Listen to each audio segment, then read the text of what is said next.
Bonjour et bienvenue sur le 12e épisode du podcast de Créer ta réalité. Vous découvrirez ici des outils pour reprogrammer votre vie. Je suis Julia Bouchinet et je pense que se connaître et se comprendre sont les clés d'une vie épanouie. Selon moi, vivre en accord avec soi n'a pas de prix. Aujourd'hui, nous allons parler d'imperfection. Vous le savez, je vous accompagne dans la guérison de votre acné au naturel, notamment avec la psychologie, la psychothérapie, mais aussi au travers de l'alimentation tout à fait naturelle. Donc aujourd'hui, nous allons traiter du sujet suivant, imperfection. Qu'est-ce que l'acné raconte de nous ? L'acné, c'est l'expression de notre inconscient pour comprendre un message qui nous est dédié en particulier. Donc l'imperfection, c'est une cabosse que l'on souhaite faire disparaître en général. Boutons, acné, réactions, allergies. On va en parler aujourd'hui. Pourquoi est-ce que c'est souvent pointé du doigt ? Est-ce qu'il y a une norme en particulier qui existe à laquelle nous sommes soumis ? Doit-on être pur, lisse, homogène ? Quelle peau visons-nous dans notre idéal ?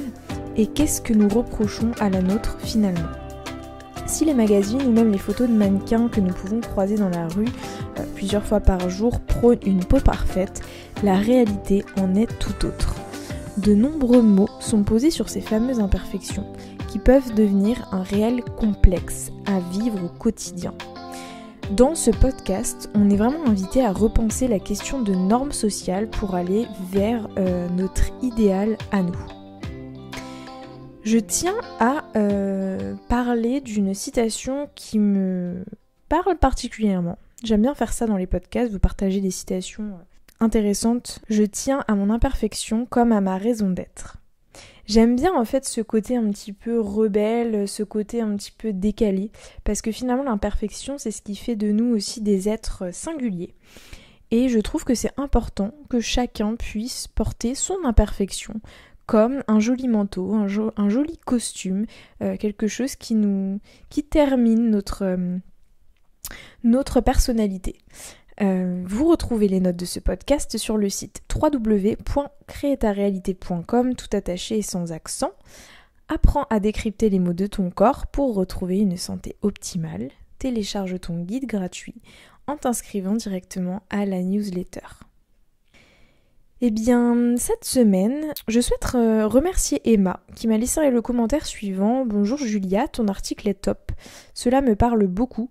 Décider sa vie plutôt que la subir, c'est en effet à partir de là que vient le changement. Très beau sujet. Merci beaucoup. » Eh bien, merci aussi à toi Emma. Ça m'a fait très très plaisir de te lire. Donc ce que je vous propose, c'est qu'on attaque tout tranquillement le podcast. On va commencer par se demander qu'est-ce qu'une imperfection. Alors une imperfection, c'est l'état de ce qui est imparfait. C'est le constat que quelque chose est imparfait.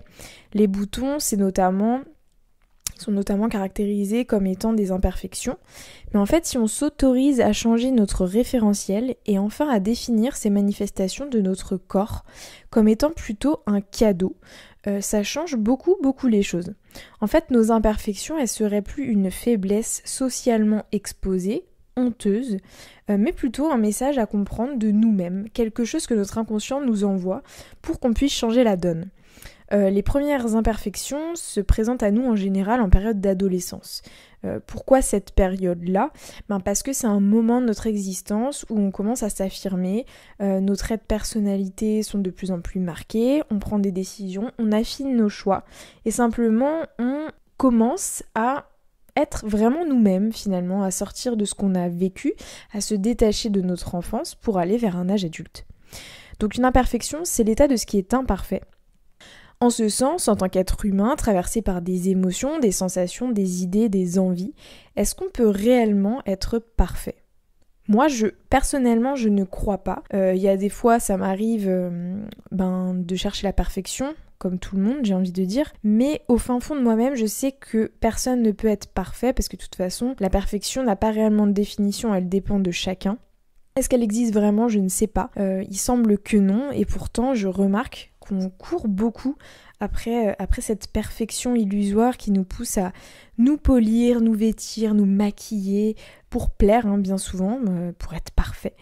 C'est pour ça qu'un être imparfait, finalement, c'est un être singulier, intéressant, différent et unique. Alors je sais pas ce que vous en pensez, et je vous invite aussi à écouter le podcast sur l'analyse transactionnelle, ou même la vidéo que j'ai publiée sur YouTube, sur l'analyse transactionnelle, simplement parce que c'est hyper intéressant de savoir ce qu'on a entendu comme injonction étant petit, et ce après quoi on court pour notamment satisfaire en général nos parents quand on est petit, et après toutes les figures qui prennent le rôle de figure féminine, figure masculine, pour savoir un petit peu après quoi on court. Je le répète une dernière fois, une imperfection c'est l'état de ce qui est imparfait. Donc notre valeur elle dépend de facteurs totalement indifférents à l'esthétique de notre peau. Ça j'aime bien le redire parce qu'en fait on pense souvent que si on a des imperfections, de l'acné ou d'autres réactions cutanées, on sera moins que les autres, il y aura une forme de sentiment d'infériorité. Et pourtant, si notre peau traduit ça, c'est bel et bien qu'un message nous est transmis. Ce message, en fait, dont nous sommes conscients ou non, il peut être plus ou moins virulent. Donc par exemple, moi je sais que j'ai souffert d'une acné extrêmement violente, alors que je n'avais jamais eu de boutons de ma vie sur le visage en tout cas. Et le message était très fort, il y avait beaucoup de colère derrière, il y avait beaucoup de choses, sauf que je n'étais pas capable à ce moment-là vraiment de voir ce message, de le comprendre. Donc l'idée c'est toujours de garder en tête que notre valeur, notre beauté, notre identité, ça dépend pas de notre peau. C'est ce qu'on représente, c'est ce qu'on est, mais ça n'est pas lié en fait à la qualité de notre peau. Donc en ce sens, on peut tout mettre en place pour se faire du bien à notre corps, bien manger, s'hydrater suffisamment, faire du sport, cultiver des pensées positives, et pourtant avoir de l'acné. Et à ce moment-là, on peut se dire, mais pourquoi moi ? Je vous invite aussi à aller écouter le podcast qui porte ce nom. Pourquoi moi ? Très très intéressant, ça permet de voir à quel point parfois on peut aussi se victimiser. On pense qu'on est tout seul dans certaines situations alors que finalement on a tous nos souffrances. Il n'y a pas une seule personne qui ne souffre pas ici, c'est juste qu'on l'exprime différemment et l'acné c'est l'expression d'une souffrance. On peut se demander quelle est la fonction de la peau et sa symbolique. La peau c'est la frontière entre notre intérieur et notre extérieur, elle est vivante, expressive et réceptive surtout. En fait elle traduit vraiment la différence entre nos désirs et l'expression de nos désirs dans notre vie. Étant donné que nos émotions, elles peuvent au mieux s'exprimer, au pire s'imprimer dans notre corps, la peau c'est vraiment le filtre entre ce que nous vivons au fond de nous et ce que nous pensons pouvoir montrer de nous-mêmes. En fait, quand on souffre d'acné par exemple, il y a une forte colère qui est inexprimée, qui va sûrement se traduire par ces imperfections. Donc, lorsque notre corps il ingère une dose d'émotion qui n'est pas réellement écoutée mais plutôt enfouie, ça va ressortir d'une manière ou d'une autre. C'est en tout cas ce que la médecine chinoise par exemple elle nous apprend. La médecine chinoise elle va traiter la personne dans sa globalité et non au travers d'un dysfonctionnement mécanique. Ça veut vraiment dire que on peut parler de thérapie holistique qui prend en compte toutes les dimensions de notre être. Je ne sais pas si vous connaissez la règle des 3C, j'en avais parlé.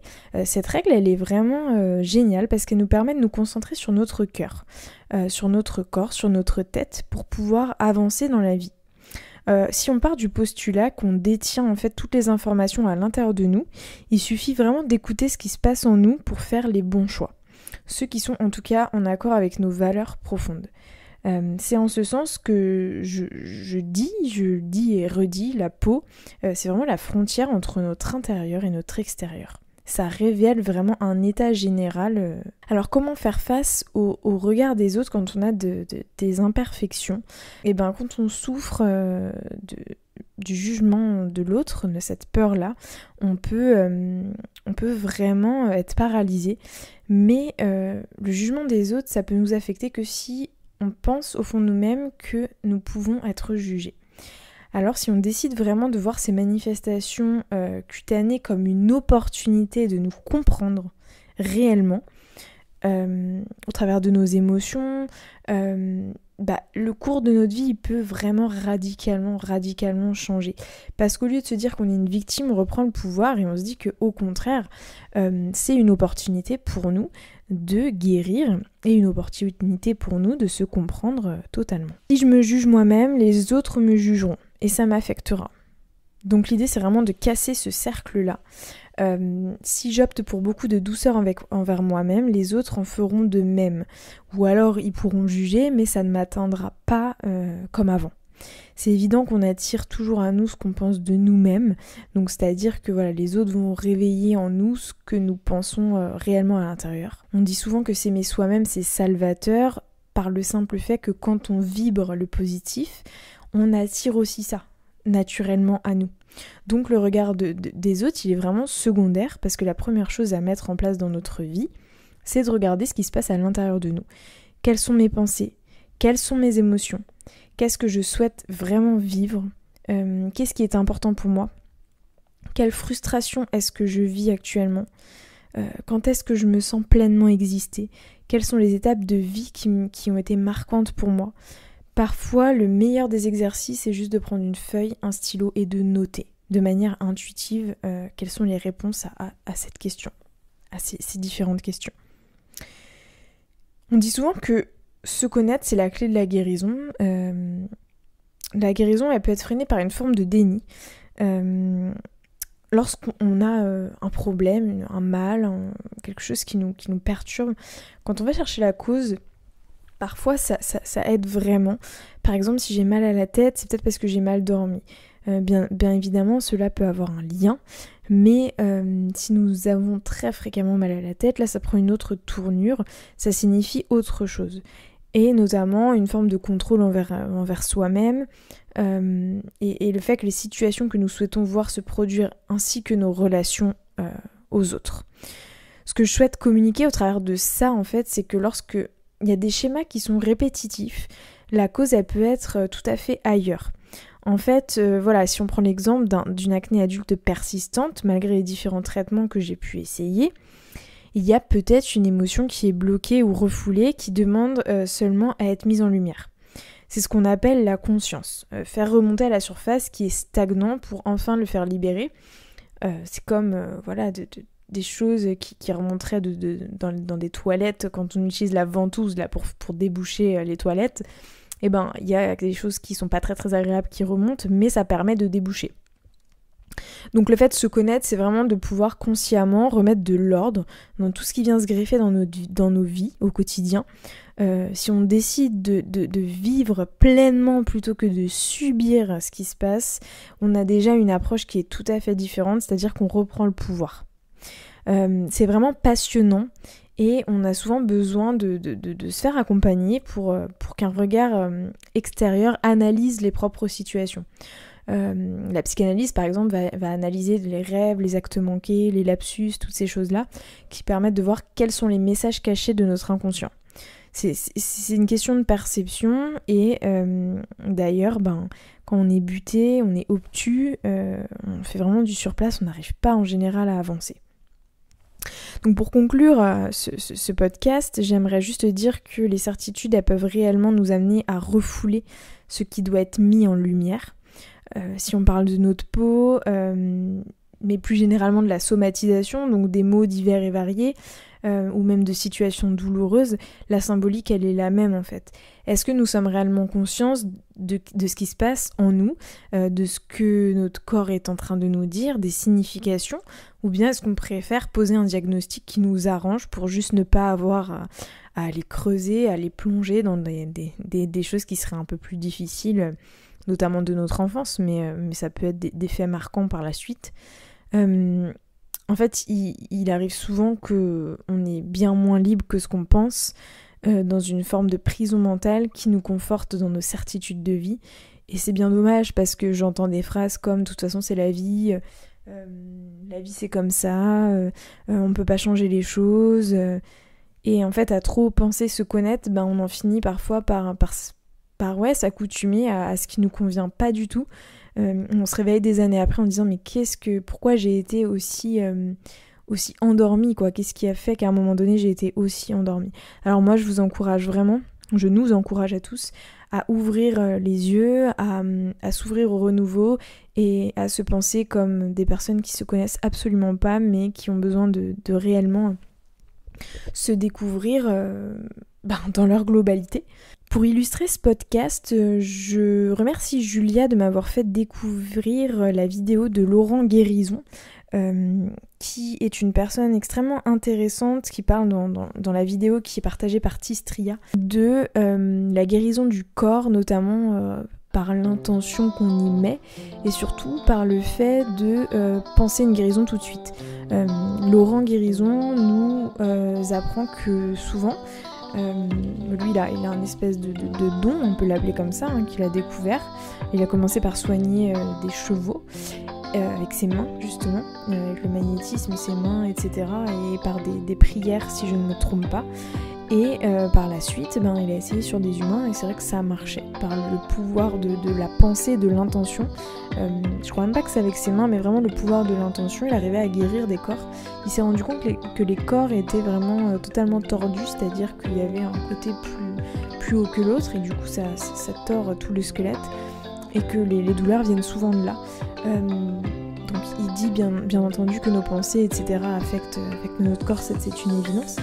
Mais il dit surtout qu'on peut en fait faire l'expérience d'une guérison instantanée si on le décide.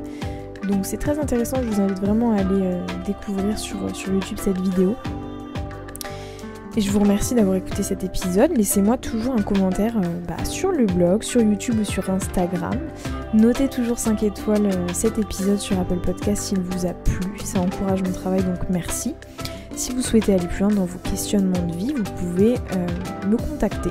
Je vous accompagne sur différentes thématiques, notamment l'hypersensibilité, la gestion des émotions, l'image de soi, la somatisation et plus particulièrement la guérison de l'acné au naturel. Vous êtes libre de vous abonner à la plateforme de votre choix afin d'être informé des nouveaux épisodes en temps réel. Retrouvez-moi sur la page Facebook Créer ta réalité ou sur le compte Instagram @créer.ta.réalité.